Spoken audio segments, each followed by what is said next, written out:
তো কোথায় আবার নতুন করে রোড তৈরি হচ্ছে, চলো তোমরা সব কিছুই বলবো প্রথম থেকে। তার আগে একটা লাইক, সাবস্ক্রাইব আর কমেন্ট করে ফলো করে আমার পাশে থাকো। তো সকাল সকাল আমি ভাবছিলাম কি খাবো, তাই বলে একটু ম্যাগি বানিয়ে নিলাম। তারপর আমার ম্যাগি খাওয়া হয়ে গেলে আমি বাইরে বেরিয়ে চলে আসি আমার দোকানে কিছু জিনিসপত্র নেওয়ার জন্য। নিয়ে সেই দোকানে বসে দেখতে পাই কি আমাদের এখানে রোডটা তাড়াতাড়ি করে শুরু করে দিয়েছে বানাতে। তাড়াতাড়ি করে প্লাস্টিক বিছানো হয়ে গেলে তাড়াতাড়ি করে ঢালাইয়ের কাজটাও শুরু করে দেয়।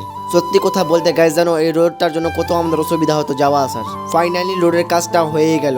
আর তোমরা যেহেতু জানো এর আগের ভিডিওতে দেখে হবো অবশ্য আমি একটা চ্যালেঞ্জ নিয়েছিলাম, কিন্তু চ্যালেঞ্জটার জন্য কি কাজ করবো তোমরাই কমেন্ট করে বলো আমি কি কাজটা করলে সঠিক হবে। তারপর বাড়ি এসে আমি পাস্তা চাপিয়ে দিই আর দুটো পেঁয়াজ নিয়ে তাড়াতাড়ি করে কেটে কেটে রেডি করে নিই। ডিমগুলোকে ভালো করে লাল লাল করে ভেজে একটা থালায় উঠিয়ে নিয়ে তারপরে পাস্তাটা দিয়ে দিই তাতে। পাস্তাটা রেডি হয়ে গেলে একটা প্লেটে করে আমি উঠিয়ে নিই তাতে। তারপর বিকেল হলে আমি বেরিয়ে যাই আমার কম্পিউটার কোচিংয়ের জন্য, ক্লাসের জন্য।